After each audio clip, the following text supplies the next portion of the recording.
हरिहंत सिद्ध सूरी उपाध्याय साधु सर्व अर्थ के प्रकाशी मांग नित्य उपकारी है।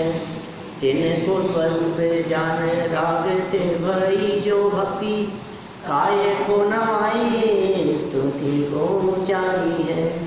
धन धन दिन हिते काजे सांस आज भये कर जोड़े बारे बारे वंदना हमारी है। मंगल कल्याण सुख ऐसो हम चाहत हैं। ओ मेरी ऐसी दशा जैसी तुम दारी है। ओ मेरी ऐसी दशा जैसी तुम दारी है। ओ मेरी ऐसी दशा जैसी तुम दारी है। क्षत्र चूड़ामणि नामक इस ग्रंथ के आधार से यहाँ व्रतों की चर्चा चल रही थी और कहानी में आपको यह बात ध्यान ही होगी कि जीवनधर कुमार जब निकले थे विवाह उपरांत कुछ समय तक रह करके, तो मार्ग में जाते हुए उन्हें विचार आया कि इन वस्त्राभूषणों का त्याग कर दिया जाए, किसी योग्य व्यक्ति को दे दिया जाए। और ये विचार कर सामने से एक किसान को आते हुए देखा और किसान भी बहुत भावना से उनसे बात करने लगा। आपस में चर्चा चलने लगी और चलती हुई चर्चा के बीच में ही ये जीवनधर कुमार समझाने लगे कि भाई धर्म किया जाना चाहिए। फिर दो तरह के धर्म की बात कही, एक मुनि धर्म और एक श्रावक धर्म, और कहा कि तुम्हारे लिए अभी बड़े व्रतों को अंगीकार करना ये कठिन है, इसलिए छोटे छोटे से व्रतों को श्रावक के रूप में अंगीकार करो।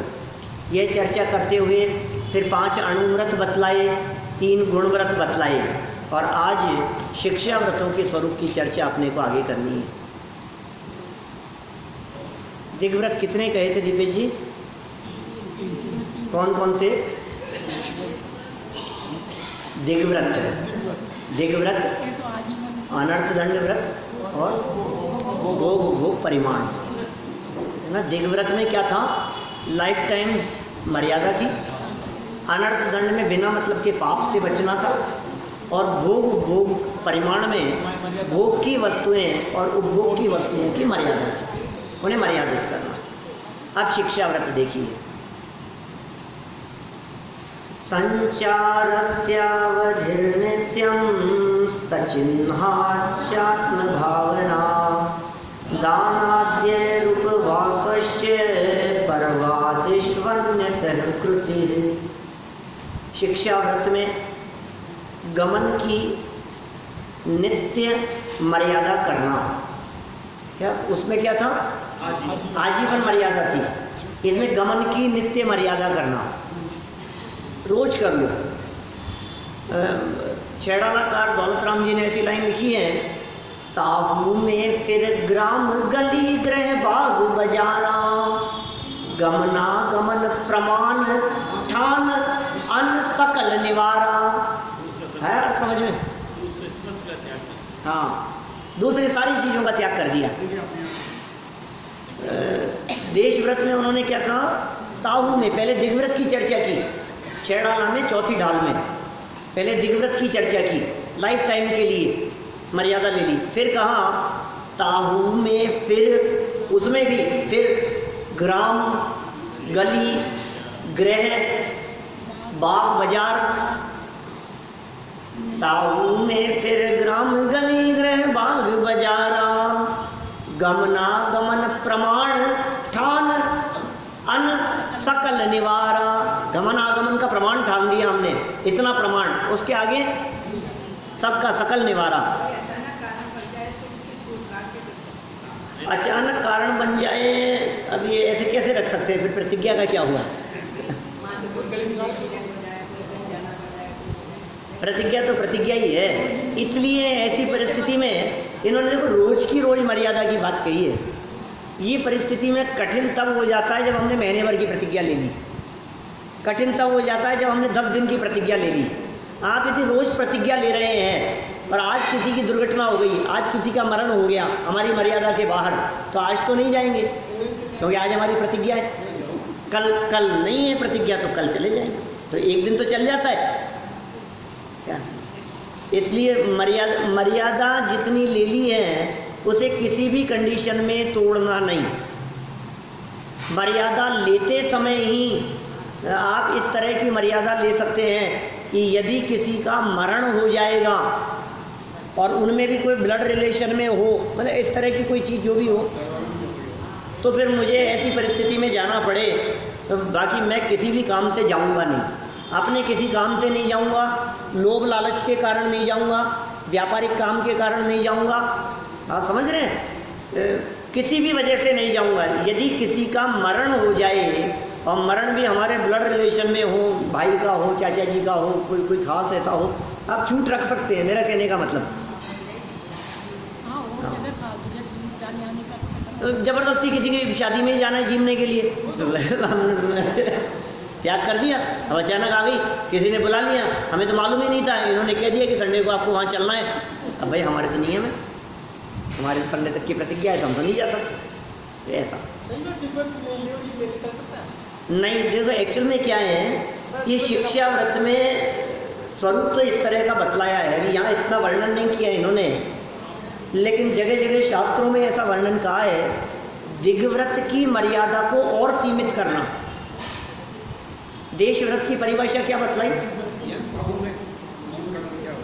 ये देशावकाशिक है, देशव्रत कहो या देशावकाशिक कहो एक ही बात है, माने देशव्रत और देशावकाशिक इनमें कोई फर्क नहीं है। तो इसमें क्या स्थिति होगी कि दिग्व्रत में जो नियम लिया था उसे और मर्यादित किया, छोटा किया उसको, तो दिग्व्रत ही नहीं है तो देशव्रत कैसा? मैं ये कह रहा हूँ दिग्व्रत में शंका क्यों हो रही है? आप भरत क्षेत्र की मर्यादा ले लो ना, भरत क्षेत्र की मर्यादा तो ले सकते हैं, लेकिन समझ लो आप भरत क्षेत्र की मर्यादा लेने के बाद यदि कोई आपका मित्र देव आ गया और कहा चलो तुम्हारे को सिमंदर भगवान के पास ले चलता हूँ, तो वो तो स्वीकार्य है ना? चल नहीं, इसलिए ऐसी संभावना नहीं बनने वाली है कभी। क्यों नहीं भरत क्षेत्र की मर्यादा लेकर के निपटाते हो? आर्यखंड की मर्यादा ले लो, आर्यखंड से बाहर नहीं जाएंगे जीवन भर की, जम्बूद्वीप की ले लो, हमें क्या दिक्कत है? कोई बात नहीं। मेरा कहने का मतलब लाइफ टाइम की मर्यादा तो पहले जरूरी है, वो तो हो गया दिग्व्रत। अब उसके बाद 28 चल रही है, 10 लक्षण शुरू हो गए हैं, पर्व चल रहे हैं, ऐसे प्रसंगों में हमने उस मर्यादा को जितना चाहें उतना सीमित कर दिया। जयपुर के बाहर नहीं जाएंगे भाई, हम जयपुर छोड़ करके बाहर नहीं निकलेंगे 8 दिन के लिए, 10 दिन के लिए, 10 दिन के लिए हमने मर्यादा ले ली, कॉलोनी से बाहर नहीं निकलेंगे। यदि आप 4 दीवारी में शहर में रहते हैं तो आप 10 दिन के लिए ऐसी मर्यादा भी ले सकते हैं, ये 4 दीवारी से बाहर नहीं निकलेंगे, सिटी से बाहर नहीं जाएंगे 8 दिन के लिए, 1 दिन के लिए ले सकते हैं, अष्टमी है, चतुर्दशी है। कितनी सुंदर बात की, देखो शिक्षा व्रत में गमन की नित्य मर्यादा करना, ये इसके पीछे भी कुछ न कुछ कारण रहा होगा जो इन्होंने यहाँ नित्यम अवधि शब्द का प्रयोग किया। क्योंकि हम ऐसे लंबे लंबे ले लेते ना, 4 महीने के लिए छोड़ दिया, 3 महीने के लिए छोड़ दिया, क्योंकि नित्यम अवधि कुछ सोच समझ करके आचार्यों ने रोज के नियम की बात कही। रोजाना पूजन करते समय नियम ले लिया हमने, आज का हमारा ऐसा नियम है। क्या होता है, एक धारा बन जाती है, इस तरह की रूटीन बन जाता है रोज का रोज नियम लेने का। रोजाना सुबह हमने कितनी हरी खानी है, जैसे मान लो 100 सवा के नाम लिख लिए, बताए क्या अरुण जी ने? नहीं बताए, 100 से ऊपर हो गए नाम। अच्छा, ग्रुप पे भेजे थे क्या? मेरे बात भी नहीं है, कोई बात नहीं। अभी जैसे 100 सवा 100 के नाम लिख लिए अपन ने, उसके बाद का तो सबका त्याग कर दिया। अब ये तो जस्ट लाइक दिग्व्रत, यद्यपि दिग्व्रत नहीं है ये, जस्ट लाइक कह रहा हूँ, लाइफ टाइम के लिए छोड़ दिया ना। अब ताहू में फिर अभी समझ लीजिए जुलाई जून चल रहा है, मई चल रहा है अभी, तो मई महीने में मेरे इन 10 सब्जियों के अलावा बाकी का त्याग रहेगा। आप समझ रहे? आज मैं इन 10 हरी के अलावा बाकी नहीं खाऊंगा, तो आप 90 के और बच गए आज। समझ रहे हैं आप? नियम तो ले लिया अपन ने लाइफ टाइम के लिए, तो 125 का। अब रोज का रोज नियम कर लिया, आज हम 5 ही खाएंगे, हाँ, मतलब आते षट रसों के त्याग की चर्चाएं जहाँ होती है। अच्छा,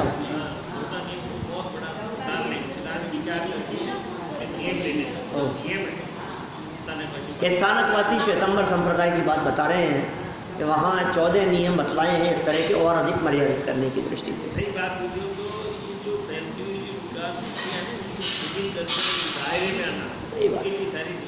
ये व्रतों की चर्चा जब मैंने शुरू की थी तो मैंने ये कहा था कि जिसके जीवन में व्रत नहीं है उसका जीवन बिना ब्रेक की गाड़ी के समान, कोई फर्क नहीं पड़ता है, कोई फर्क नहीं पड़ता। इम्पोर्टेंट ये नहीं है कि आपने कितना छोड़ा है, इम्पोर्टेंट ये है कि आपने कितना रखा है। आप समान हो गए दोनों, समझना। बहुत महत्वपूर्ण बात कह रहा हूँ पारस जी, गंभीरता से विचार करोगे बड़ा आनंद आएगा आपको। ये इन्होंने ऐसा पूछा कि एक अमीर व्यक्ति नियम लेवे, त्याग करे, और एक गरीब व्यक्ति त्याग करे, तो क्या कितना फर्क है? अमीर की तो बात ही कुछ और है, उसने भी त्याग किया है कि नहीं, ऐसा नहीं है। त्याग करने के बाद में रखा कितना है उससे दोनों की तुलना होगी। एक अमीर व्यक्ति ने सारी संपदा का त्याग करके सिर्फ समझ लीजिए आप पांच कपड़े रखे, और एक गरीब व्यक्ति ने भी सबका त्याग करके 5 कपड़े रखे, दोनों समान हैं। अरे साहब इसके पास तो थे ही 10-12, इसके पास तो हजारों थे, इसमें से 5 रखे, कोई बात नहीं। रखे कितने ये इंपॉर्टेंट है, कितना छोड़ा उससे कोई मतलब नहीं है। कारण बतलाता हूँ आपको, बहुत बड़ी बात कह रहा हूँ आपसे, ध्यान देना, रीजन ध्यान रखना, लाइफ टाइम मजा आएगा आपको। सुनो, महावीर भगवान ने दीक्षा ली और शांतिनाथ भगवान ने दीक्षा ली, कौन ज़्यादा महान है? शांतिनाथ स्वामी ने तो 6 खंड का राजपाट छोड़ा और महावीर स्वामी ने तो राज्य ही नहीं किया, राजकुमारी थे। शांतिनाथ भगवान ने 96,000 पत्नियां छोड़ी, महावीर स्वामी ने तो पत्नी नहीं छोड़ी। अरे छोड़ते कहाँ से, शादी नहीं की थी। तो कौन ज़्यादा महान? इम्पोर्टेंट ये नहीं है क्या छोड़ा, छोड़ने के बाद में रखा कितना, उस दृष्टि से देखो तो दोनों समान हैं। कोई बात नहीं, जो त्याग किया है ना उसने, ब्रह्मचर्य का जो नियम लिया है ना, 80 साल के व्यक्ति भोगों में फंसते हुए नहीं दिखते हैं क्या? आयु गले मन ना गले, ना गले आशा जीव की, मोहस्फुरे हित नास्फुरे यह दुर्गति इस जीव की। ऐसा नहीं है कि उम्र ज़्यादा हो जाने से वो अच्छे हो गए हैं, सदाचारी हो गए हैं, ऐसा नहीं होता है। परिणामों की बात है। शारीरिक शक्ति भले ही ना हो, लेकिन परिणाम तो और ज़्यादा विकृत हो सकते हैं, तो कोई फर्क नहीं पड़ता है, कोई फर्क नहीं पड़ता है। नियम क्या लिया है वो महत्वपूर्ण है। मैं ये कहता हूँ कि पहले क्या था, पास्ट लाइफ से क्यों देख रहे हो, प्रेजेंट में क्या है वो क्यों नहीं देख रहे हो? किसी भी व्यक्ति की तुलना प्रेजेंट से होगी कि पास्ट से होगी? तुलना तो वर्तमान से होगी ना। आपकी और हमारी तुलना करेंगे तो वर्तमान से करेंगे ना। हम भूत से क्यों तुलना करने लगे? इनके पास इतना था, इनके पास इतना था, तो फिर मैं कहूँगा भूतकाल में मैं तो हेमेंद्र था। अरे तो उससे क्या लेना देना? भूतकाल से तुलना नहीं होती, तुलना होती है वर्तमान में। एक व्यक्ति MBA करके आया और एक व्यक्ति ने MA पास करने के बाद में CA का एग्ज़ाम दिया और एक ने MBA करने के बाद में, तो बोलो CA के एग्ज़ाम में रिजल्ट में क्या फ़र्क पड़ेगा? उसका पिछला देखा जाएगा क्या करके आया है। वर्तमान टेस्ट में क्या दे रहे हो आप, वही देखा जाएगा ना। नियम तो यही है ना। अभी मान लीजिए मैं यहाँ आपसे समझ लीजिए बालबोध पाठमाला भाग 3 का एग्ज़ाम लेता हूँ इस जगह पर, तो बतलाओ, एक व्यक्ति MA है, एक MCOM है, एक CA है, एक डॉक्टर है, एक बिजनेसमैन है, तो बोलो किसको ज़्यादा नंबर मिलेंगे? कोई फर्क नहीं पड़ता है। किसका बैकग्राउंड क्या था उससे कोई फर्क नहीं पड़ता है। इसी तरह से मैं ये कहता हूँ, कोई व्यक्ति मुनि बन गए, एक व्यक्ति भूतकाल में करोड़ों की संपत्ति छोड़ करके आए, एक व्यक्ति ने छोटा मोटा घर परिवार था वो छोड़ा, एक के पास में भरा पूरा परिवार था और एक के पास में नहीं था, एक के पास में बहुत डिग्रियां थी और एक के पास में नहीं थी। अरे मुनि बनने के बाद में साधना में मोक्ष मार्ग में गमन करने में कौन व्यक्ति मोक्ष मार्ग पर तेजी से बढ़ेगा? जो ज़्यादा छोड़ के आया है। डजंट मैटर, उसके पुरुषार्थ पे निर्भर पुरुषार्थ पे निर्भर करता है। क्या था उससे मतलब नहीं है, क्या है ये बताओ। अभी मैं क्या था उससे कोई फर्क नहीं पड़ता है। क्या मैं आपसे कहूँ, आज मनमोहन सिंह जी और नरेंद्र मोदी इन दोनों में से कौन ज़्यादा महत्वपूर्ण है बताओ? मोदी है, वो हैं प्रधानमंत्री और वो थे। कि थे से क्या मतलब है? होंगे, साधारण नागरिक है। क्या बात कर रहे हो आप? आज ही को देखोगे ना आप। आज यदि वो जाकर के कहीं कोई काम कराना चाहे ना, तो हो सकता है सामने वाला व्यक्ति मना कर दे। वो कौन तुम? ये कहेंगे ना, मना भी कर सकता है सामने वाला व्यक्ति। तुझे पता नहीं है मैं प्रधानमंत्री था? थे भाई साहब, थे। पुरानी बातें मत करो। पूरी दुनिया में पुराने की कीमत नहीं है। हमारा दिमाग पता नहीं कैसा है। हम त्यागी व्रतियों में भी इस आधार पर भेद करने लगे हैं कि उनका बैकग्राउंड कैसा था। उन्होंने त्याग कर दिया, वो खुद अपने बैकग्राउंड को भूल रहे हैं। उनको खुद को अपने बैकग्राउंड से कोई मतलब नहीं है, कोई लेना देना नहीं है, और हम उनके बैकग्राउंड को लेकर के उनमें भेदभाव कर रहे हैं। संयम का मार्ग है, साधना का मार्ग है। मैं ये कह रहा हूँ, बहुत वैभव संपन्न व्यक्ति ने मुनि बनने के बाद में एक कपड़ा रख लिया क्या, और बहुत गरीब थे, उन्होंने मुनि बनने के बाद में कुछ नहीं रखा।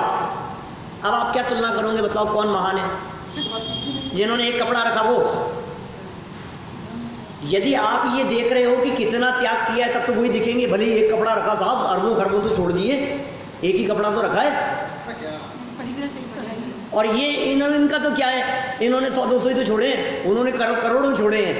तो महान कौन? एक कपड़ा रखने वाला कि नहीं रखा, क्या उससे तुलना होगी? क्या साहब, तुलना का बेस क्या है भैया? रखा कितना है, वर्तमान में क्या है, उस आधार पर निर्णय होगा। मैं समझता हूँ पॉइंट क्लियर हो गया होगा, है ना? देखो, परिणाम में शुद्धता बढ़ती है। सारा संबंध इसका एक बहुत सुंदर प्रकरण आया था हमारे गुणस्थान विवेचन पढ़ाता था मैं, कोई 7-8 साल पुरानी बात है। कॉन्फ्रेंस पे चलती थी चर्चा, इतना सुंदर प्रकरण आया उसमें। ऐसी चर्चा आई कि एक मुनिराज जिनको दीक्षा लिए हुए 10 साल हो गए, और एक मुनिराज जिन्होंने दीक्षा 2 दिन पहले ली है, बोलो दोनों में से कौन महान है? परिणामों की विशुद्धता से संबंध है भाई साहब। फिर वही टाइम मत देखो, टाइम मत देखो इसको कितना हो गया। अब सुनो, अब इसमें दोनों तरह के तर्क दिए उन्होंने। कभी तो ऐसा होता है कि जिनके 10 साल दीक्षा लिए हुए हो गए, उनके परिणामों की विशुद्धि बहुत है। मैंने इस संदर्भ में एक सुंदर एग्जाम्पल दिया। मैंने कहा बतलाओ, 30 साल से जो मेडिकल लाइन में है, जो प्रैक्टिस कर रहा है, वो डॉक्टर ज़्यादा महत्वपूर्ण है, ज़्यादा महान है, कि जो अभी नया डॉक्टर बना है 2 साल पहले, वो ज़्यादा श्रेष्ठ है? बोलो क्या कहूँगी? अब इसमें 2 चीज़ें हैं। हाँ, यदि आप एक्सपीरियंस की अपेक्षा से बात कर रहे हो, तो वो 30 साल वाले को बहुत एक्सपीरियंस है, वही महान है, उसका एक्सपीरियंस है। लेकिन हो सकता है ये नए वाले व्यक्ति को एक्सपीरियंस फिर भी न हो, लेकिन इसका उत्साह, इसकी उग्रता, इसकी टेक्नोलॉजी, ये इसको और ज़्यादा श्रेष्ठ सिद्ध कर देगा। हो सकता है जिन्होंने अभी 2 साल पहले दीक्षा ली है, वो पहले मोक्ष से चले जावे, और जिन्होंने 10 साल पहले ली है, वो बैठे रहे। कभी कभी ऐसा नहीं होता? इसको इस तरह से लगाओ, यहाँ आने वाले लोग, कोई व्यक्ति सबसे पुराने कौन है यहाँ आने वालों में? अभी तो लोग, पुराने लोग तो सभी चले गए हैं। सबसे पुराने तो पिताजी दिख रहे हैं अभी यहाँ आने वालों में। 84 से आ रहे हैं यहाँ, 84 से। कितने साल हो गए हैं? 35 साल हो गए। 35 साल से आ रहे हैं ये यहाँ पर सुनने के लिए। ये 35 साल से आ रहे हैं, और आप आ रहे हो 2 साल से 3 साल से, जो भी 2-2.5 साल 3 साल। तो बतलाओ किस व्यक्ति को सम्यक दर्शन जल्दी होगा? 35 साल वाले को जल्दी होगा कि 3.5 साल वाले को जल्दी होगा? है? तो हो सकता है 35 साल वाला, हाँ ठीक है रूटीन चल रहा है, वैसे ही चलता है, तो इस तरह से शिथिल हो जाए। और जो व्यक्ति नया है वो बहुत उत्साह से लगा हुआ है, उसका उग्र पुरुषार्थ हो सकता है। जिस व्यक्ति ने अभी दीक्षा ली है वो उग्र पुरुषार्थ करके हो सकता है अंतर्मुख में मोक्ष चला जाए। जो 30 साल से दीक्षित है हो सकता है वो शिथिल हो, और हो सकता है ये अभी नया नया है ये भी लगा रहे, हो सकता है पुराने वाले जल्दी चले जाएं। माने मेरा कहने का मतलब ये है कि इन बातों का कोई क्राइटेरिया नहीं है, ये डिपेंड करता है व्यक्तिगत बात के ऊपर, परिणामों पर, परिणामों की विशुद्धि पर, परिणामों की निर्मलता पर। कौन कब कर ले वे सोचो, आप 30 साल तक इंद्रभूति नहीं कर पाया केवल ज्ञान की प्राप्ति, और भगवान महावीर स्वामी को निर्मोक्ष चले गए, और सुबह बैठा और शाम तक ले लिया। ये क्या हुआ? बाहुबली ने दीक्षा ली और 1 साल तक खड़े रहे, 1 साल तक, फिर केवल ज्ञान हुआ। और भरत जी अभी दीक्षा ली और अंतर्मुख में केवल ज्ञान। युद्ध से ले लिया, बोलो वैराग्य आ गया। कि जीवेंद्र कुमार के पिता की घटना है, ये पीछे चली है। जीवेंद्र कुमार के पिता थे राजा सत्येंद्र, वो सत्येंद्र उलझे रहे विषय भोगों में, और बाद में जब समझ आई तब तक स्थिति हाथ से निकल चुकी थी युद्ध क्षेत्र में, और युद्ध क्षेत्र में भी वैराग्य का परिणाम आ गया। सब छोड़ छाड़ करके संयम साधना पूर्वक स्वर्ग में चले गए। बोलो हाँ, सब छोड़ दिए। देखिए हाँ, तो पूर्व की साधना थी निश्चित रूप से, बिल्कुल बिल्कुल पूर्व की साधना होगी, रही होगी, लेकिन वर्तमान में तो यही दिख रहा है ना कि अभी छोड़ा है। वास्तविक बात तो यही है, अंदर की तैयारी चल रही थी। शायद सम्यक दृष्टि तो थी भरत जी, तैयारी अंदर से भी चल रही थी। देखिए ये भी हमने यहाँ शिक्षा व्रत शुरू किया। यहाँ इसमें कहा गमन की नित्य मर्यादा करना, रोज मर्यादा करें गमन की। कुछ चिन्ह द्वारा विशिष्ट काल निश्चित कर सब जीवों में समतादि भावों सहित आत्मा का चिंतन करना। ये 2 नंबर की बात हो गई, आत्मा का चिंतन करना। ये कैसे चिंतन करने की बात कही? समतादि भावों सहित, इसका नाम है सामायिक। शिक्षा व्रतों में पहला दिया है इन्होंने देशावकाशिक, माने देश व्रत। दूसरा कहा सामायिक। फिर क्या कह रहे हैं? मुनि दानादि सहित, मुनि दानादि सहित, इसे कह दिया अतिथि संविभाग। अभी नीचे वो करें चर्चा, ये सरलार्थ में करता हूँ 1 मिनट। क्या चीज? हाँ हाँ, अपने आप से बाहर नहीं जाए, वही इष्ट है। इसमें क्या है? ये तो निश्चित बात है, लेकिन अपने आप में रहना संभव नहीं है ना। अपने आप में ही रह जाएगा तब तो भगवान बन के उठेगा फिर, लेकिन अपने आप से बाहर भी तो आएगा, फिर खाना भी तो खाएगा, फिर चलेगा भी तो, ये सारी क्रियाएं भी तो होगी, तो उसकी भी तो मर्यादा करनी है अपने को, इसलिए ये बातें भी कही। देखो मुनि दानादि से कह दिया। फिर अष्टमी चतुर्दशी आदि पर्व के दिनों में उपवास करना, ये प्रोषधोपवास कहलाता है। क्या है ये? प्रोषधोपवास। दौलत राम जी की बहुत सुंदर पंक्तियां हैं, इतनी सुंदर है, गुनगुनाते रहो। ऐसी पंक्तियां हैं, चढ़ाना पढ़ाई थी तब भी कही थी। धर्म समता भाव सदा सामायिक करिए। क्या कहा?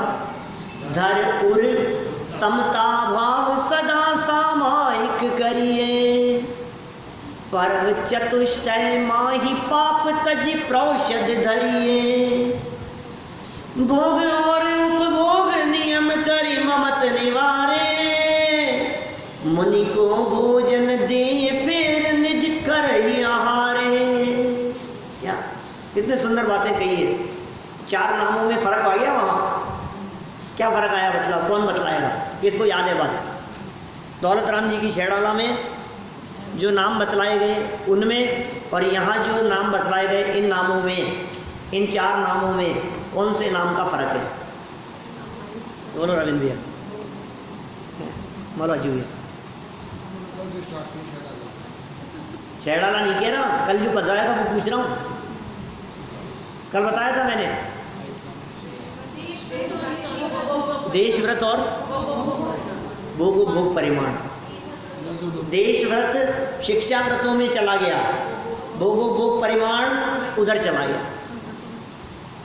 समझ में आ रही है बात? ये इधर से उधर ट्रांसफर किए हैं, वो चर्चा है यहाँ। देखिए खैर अब इन सब की चर्चा करते हैं थोड़ी थोड़ी, बहुत ही सुंदर और मार्मिक चर्चा है। अभी है अपने पास में 20 मिनट का टाइम।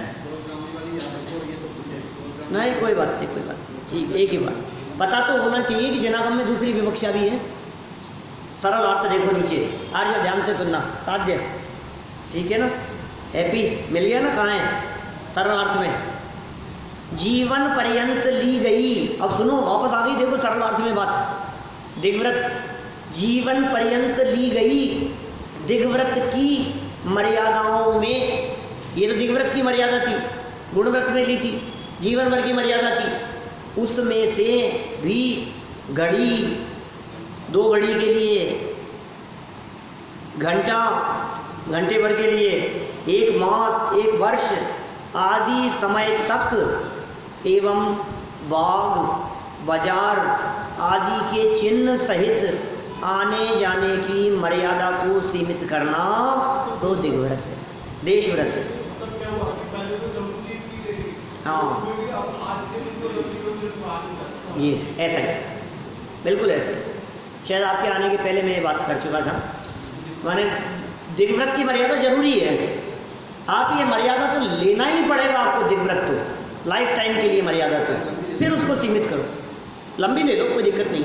मैं नहीं कहता हूँ आप भारत की मर्यादा लो, मैं नहीं कहता हूँ आप जो भी आपको मर्यादा लेनी है, लेकिन लाइफ टाइम की आप सोचिए, जो मर्यादा ली है उसके बाहर के कितने पाप से बच गए,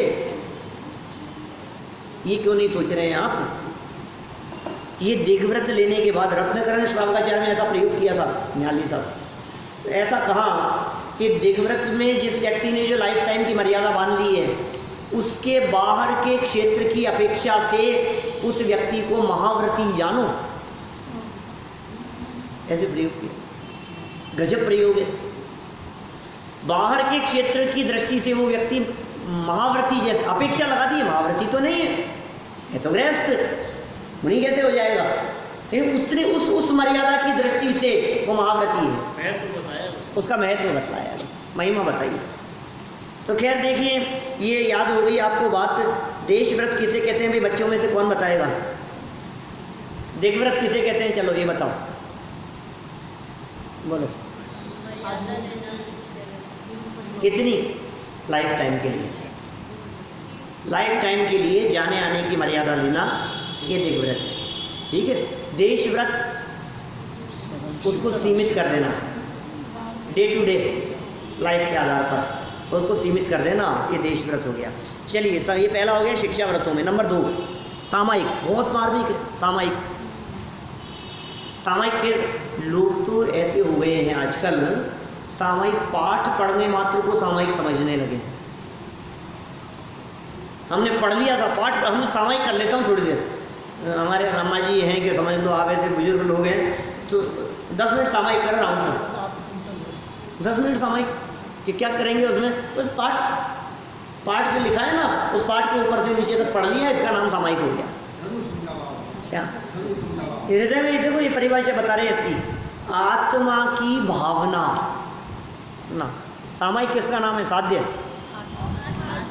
आत्मा की भावना अर्थात अपने व्यक्त ज्ञान को, आत्मा की भावना अर्थात अपने व्यक्त ज्ञान को, प्रकट ज्ञान को त्रिकाली निज भगवान आत्मा में संलग्न करना ही सामायिक है। ये है असली सामायिक। बोलो, इसको सामायिक कहते हैं। अब सारा जगत किसको सामायिक मान बैठा है? हाँ, नहीं समझते।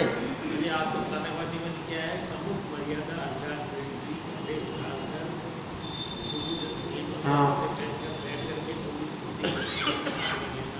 हाँ, इसको ही समझते हैं सामायिक, ऐसा ही समझते हैं सारे जगत में। चाहे श्वेतांबर संप्रदाय की बात हो, चाहे दिगंबर संप्रदाय की बात हो, सामायिक का अर्थ है समता भाव। धनु समता भाव में लड़ना। ये महत्वपूर्ण चीज है। समता भाव का नाम सामायिक है। सामायिक को देखो विशेष रूप से सामायिक के काल में बैठा है, तो सामायिक के काल में क्या चलना चाहिए? सामायिक के काल में आत्मा परमात्मा का चिंतन चलना चाहिए। सामायिक के काल में राग द्वेष नहीं होना चाहिए। सामायिक के काल में कषाय नहीं होनी चाहिए। सामायिक का काल में टेंशन में सामायिक नहीं हो सकती है। जैसे आप ध्यान कह करके बोलते हैं ना, उसी का रूप है सामायिक। ज्ञायक में बैठो, अपने स्वरूप में शांति से बैठे भैया, और सात तत्व का चिंतन कर रहा है, वस्तु स्वरूप का चिंतन कर रहा है, आत्मा परमात्मा का चिंतन कर रहा है। ये भगवान कैसे बन गए हैं, इसके बारे में विचार कर रहा है। मैं कौन हूँ, भगवान कौन है, मैं भगवान कैसे बन सकता हूँ, ये भगवान कैसे बन गए हैं, मुझ में क्या कमी है, मेरे आत्मा का स्वरूप क्या है, कौन सी शक्तियाँ हैं, कौन से गुण हैं, धर्म हैं, उनके बारे में विचार चिंतन चल रहा है आँख बंद करके। कोई राग द्वेष नहीं। फिर चाहे छिपकली आज चढ़ जाए, चाहे मच्छर आकर के बैठे, विकल्प नहीं आएगा। हम कहते हैं ना कायोत्सर्ग करो में हम क्या ये कायोत्सर्ग क्या चीज है? बोलो। नमोकार मंत्र बोलने का नाम कायोत्सर्ग है क्या? यही समझते हैं? परंपरा बन गई बस, पर्याप्त है। काय उत्सर्ग शब्द है बेटा, ध्यान होगा, पहले पढ़ाया था। काय उत्सर्ग, उत्सर्ग माने होता है त्याग। कायोत्सर्ग शरीर का त्याग। तो शरीर का कैसे त्याग करेगा भाई व्यक्ति? अरे शरीर के प्रति ममत्व का त्याग, उसका नाम कायोत्सर्ग है। सब और से ध्यान हटाकर, शरीर से, संयोगों से, परिवार से, सब तरफ से ध्यान हटाकर अपने में ध्यान लगाना, उसका नाम कायोत्सर्ग है। ये है कायोत्सर्ग। 9 बार नमोकार मंत्र की भी परंपरा इसलिए चल गई है कायोत्सर्ग के काल में कि वो नमोकार मंत्र, क्योंकि उपयोग को कुछ ना कुछ चाहिए ना। अब आत्मा परमात्मा तो समझता नहीं है, कुछ भी जानता नहीं है, तो क्या कह दिया कि भाई तू तो एक काम कर, कायोत्सर्ग के काल में पंच परमेष्ठियों का स्मरण कर, 9 बार नमोकार मंत्र बोलकर, जिससे तेरा ध्यान इन पंच परमेष्ठियों में रहे, बाकी इधर उधर नहीं भटके, शरीर में नहीं जाना चाहिए, तो कायोत्सर्ग है।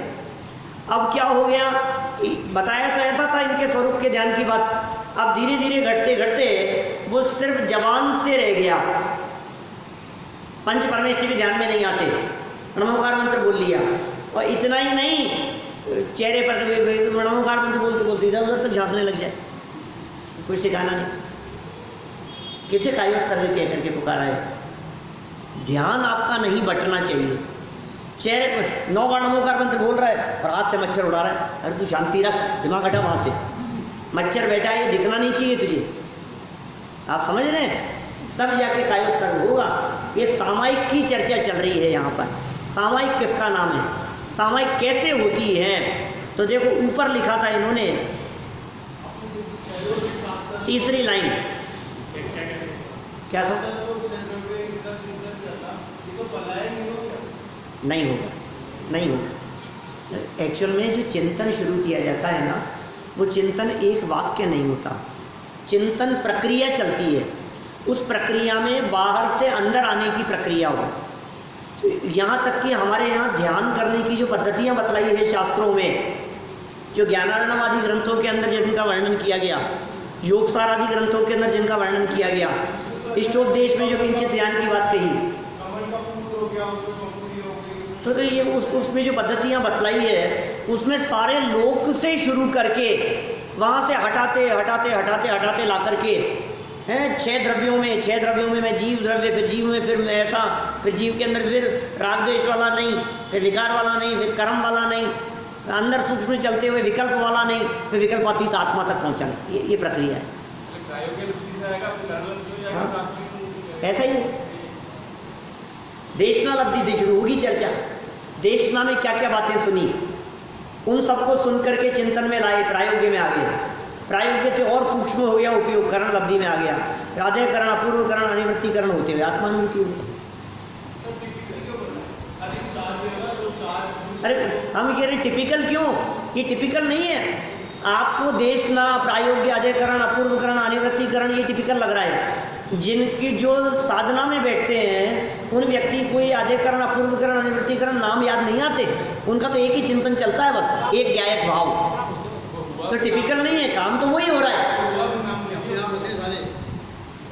उसको शास्त्रकारों ने नाम दिए हैं कि ये अधिकरण, ये अपूर्वकरण, ये अनिवृत्तिकरण, ऐसे नामकरण बाद में नहीं, नाम है केवल ज्ञान के माध्यम से बतलाए गए हैं। देखिए सामायिक के संदर्भ में तीसरी लाइन देखो, अन्वयार्थ की, अन्वयार्थ की तीसरी लाइन। हाँ,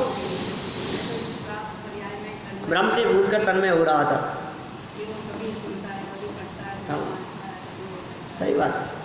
बहुत बातें जनागन की अथाह है भाई साहब, अद्भुत है बातें। तीसरी लाइन देखो, काल निश्चित कर। कहाँ पढ़ रहा हूँ भाई? अन्वयार्थ की तीसरी लाइन। काल निश्चित कर सब जीवों में समतादि भावों सहित। ध्यान दिया आपने क्या लिखा? नीचे नहीं खोली वो बात सरल अर्थ में। इनका समतादि भावों सहित आत्मा का चिंतन करना। कैसे चिंतन करना? समता भाव सहित। राग द्वेष नहीं है दिमाग में, तो ये चल रहा है कि बिजनेस में इतना नुकसान हो गया, ये हो गया यार, वो प्रॉपर्टी आएगी कि नहीं आएगी अपने हाथ, वो केस चल रहा है, इसका क्या होगा, और बैठा है आंख बंद करके। तेरा ध्यान कहाँ जा रहा है? तेरा इसका नाम थोड़ी ना सामायिक है। करते करते कभी ऐसा विचार आया तो समझ लेना कि ये सामायिक नहीं हुई, वहाँ से हटने का पूरा दोबारा प्रयास, हटने का प्रयास करो और ये समझ लो कि ये सामायिक नहीं हुई।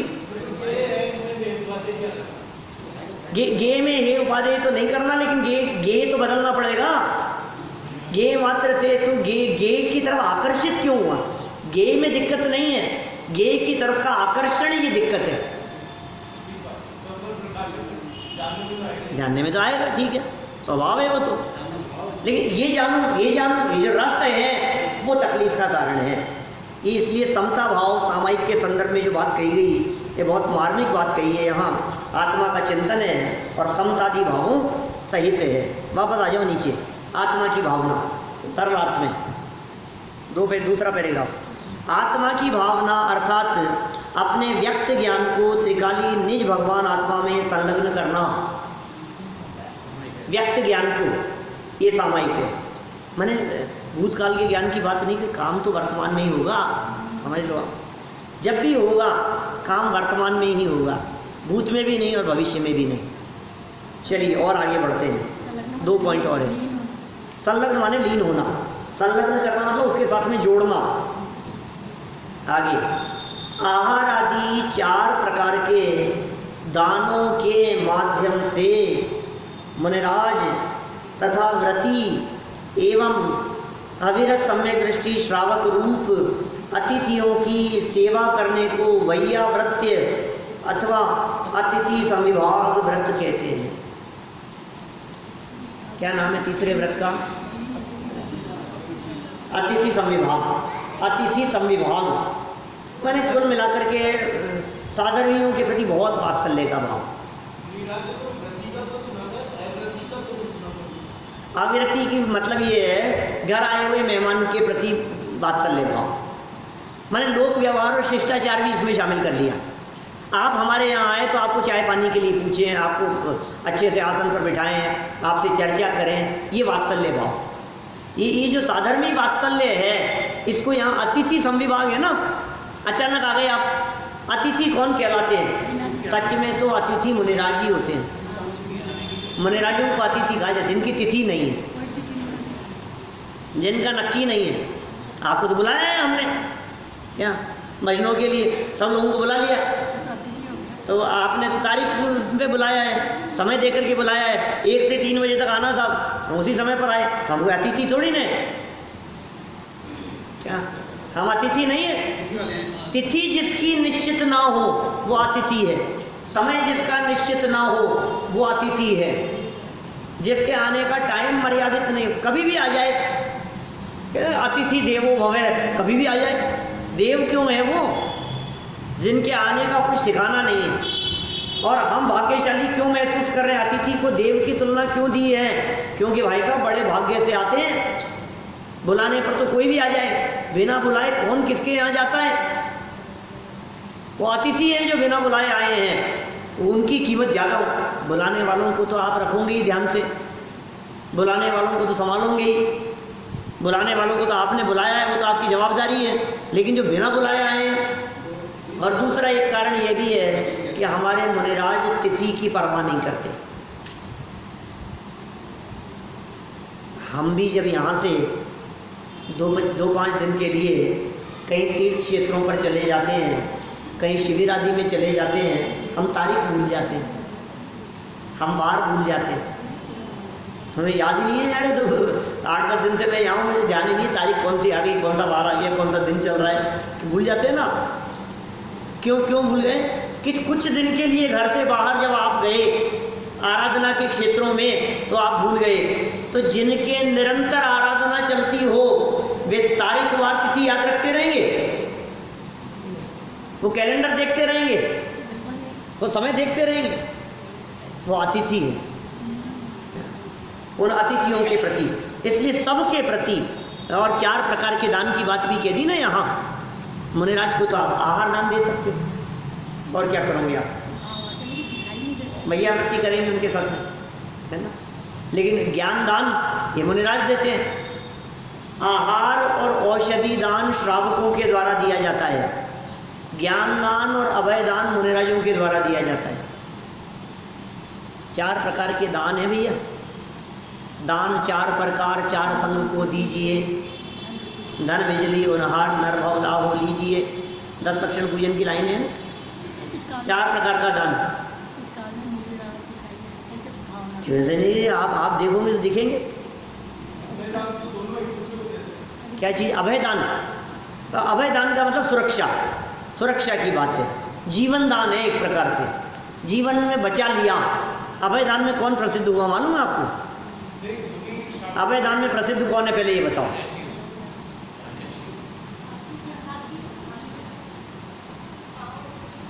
हाथी नहीं, और अनंगसरा।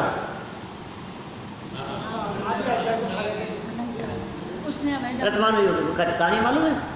अजगर चक्रवर्ती की बेटी थी, अनंगसरा चक्रवर्ती की बेटी थी, और विद्याधर उठा करके ले गया था और जंगल में छोड़ दिया था।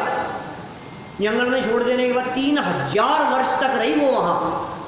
चक्रवर्ती जैसा सम्राट उसे खोज नहीं पाया, और 3000 वर्ष बाद में जब वो मिली तो ऐसी हालत में मिली जब इतना शरीर अजगर के अंदर चला गया था पेट में, और इतना सा बाहर था। इस हालत में मिली वो पिताजी को, और पिताजी ने निकाल ली तलवार। तो उसने कहा नहीं पिताजी, इस अजगर को मारने से कुछ नहीं होगा, मैं तो वैसे भी नहीं बचूंगी। अब जानते जो भी। चलिए अंतिम पूरा करते हैं इसको, हो गया समय, सामायिक हो गया, अतिथि समिभाव हो गया। आगे प्रोषधोपवास क्या चीज़ है? बड़ा मार्मिक है।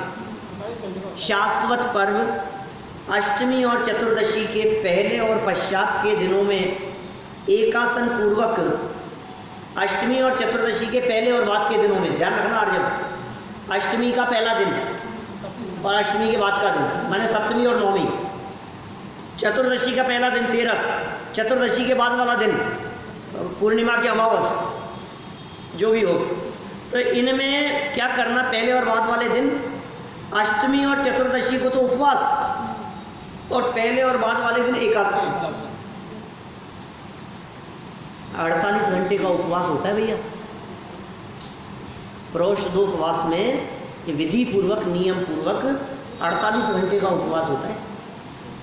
जैसे सप्तमी को दोपहर में 12 बजे भोजन लिया, सप्तमी को एक टाइम खाया सप्तमी के दिन। अब अष्टमी का उपवास, और नवमी को 12 साढ़े 12 बजे बाद भोजन करें, ये प्रोषधोपवास है। आपका उपवास तो 36 घंटे में हो जाता है, सामान्य उपवास, पहली रात्रि और आगे वाली रात्रि, बीच के 12 घंटे का दिन, 36 घंटे में उपवास हो जाता है। लेकिन प्रोषधोपवास ये व्रत है, ये व्रत लेने वाले व्यक्ति जो प्रोषधोपवास करने वाले हैं, इनके 48 घंटे का उपवास होता है। जैसे 4 वक्त के आगे क्या करें? वैसे हमारे 4 वक्त के आहार का त्याग। 4 वक्त के आहार का त्याग। चालू हो गया। 4 वक्त हो ही गए ना, नहीं बात हो। और इतना ही नहीं, भोजन तो छोड़ दिया और बिजनेस में लगाए, नहीं भाई, एकांतवास में रहकर संपूर्ण सावध्य योग को छोड़कर, सावध्य योग कहलाता है पाप प्रवृत्तियां, पाप क्रियाएं, घर गृहस्थी के आडंबर, उन सबको छोड़कर, आरंभ परिग्रह की क्रियाओं को छोड़कर उपवास किया और अलमारी फैला करके बैठ गया, अलमारी जमा रहा है ऐसा नहीं। एवं सर्व इंद्रियों के विषयों से विरक्त होकर धर्म ध्यान में संलग्न रहना सुप्रोषधोपवास है।